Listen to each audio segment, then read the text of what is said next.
So let's look at an example of finding the average rate of change from information data in a table.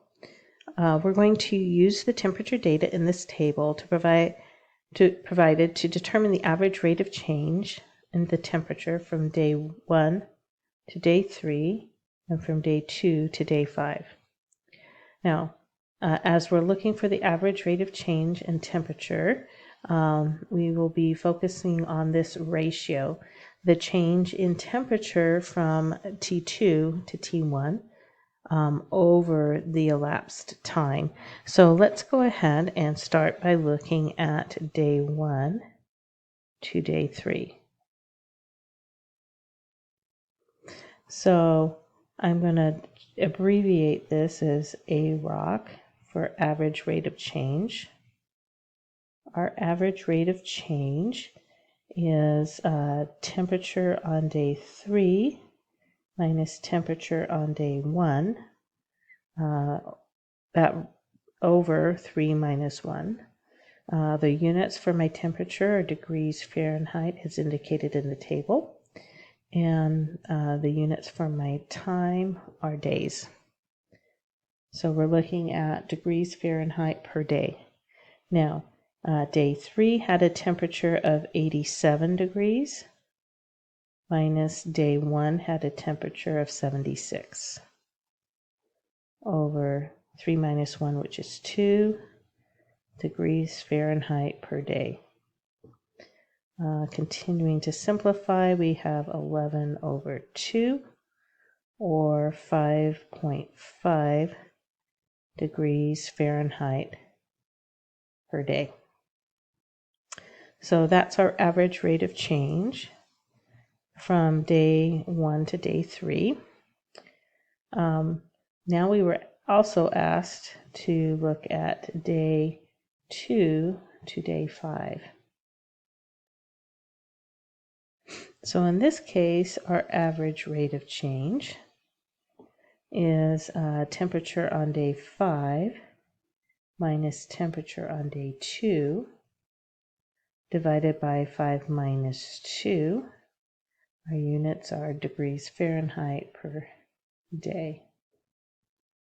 On day 5, we see the temperature is 69 degrees, minus the temperature on day 2 was 82 degrees, over 3. And again, that's degrees Fahrenheit per day.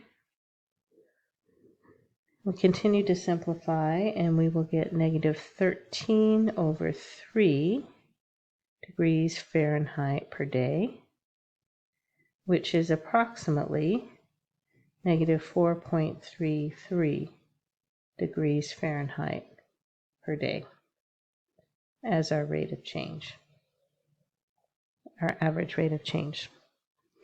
Now, let's take just a moment and think about what this is telling us. So you'll notice that between day 1 and day 3, that average rate of change was positive. And then from day 2 to day 5, our average rate of change was negative. So if I look at the temperatures for day 1 and day 3, we see that the temperature increased. And over the 2 days, from day 1 to day 3, so from 1 to 2 and 2 to 3, over that time span of 2 days, the temperature rose an average of 5.5 degrees per day. In other words, we can see that 5.5 degrees per day from day 1 to day 3 would indeed take us to 87 degrees Fahrenheit. Now, what's different is day 2 to day 5. On day 5, the temperature was 69 degrees, but on day 2, it was 82 degrees.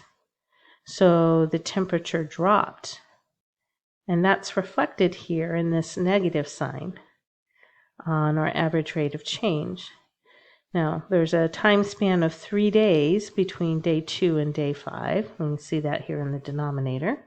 There's a time change of 3 days, and over those 3 days, the temperature dropped an average of dropped an average of 4.33 degrees Fahrenheit. So I could either say the temperature dropped 4.33 degrees Fahrenheit per day, or I could say the change in the temperature was negative 4.33 degrees Fahrenheit per day. So the signs here in these average rate of change help us to see that, or they in fact reflect the fact that in the first case the temperature increased over the time span, and in the second case the temperature decreased over the time span. I hope this helps.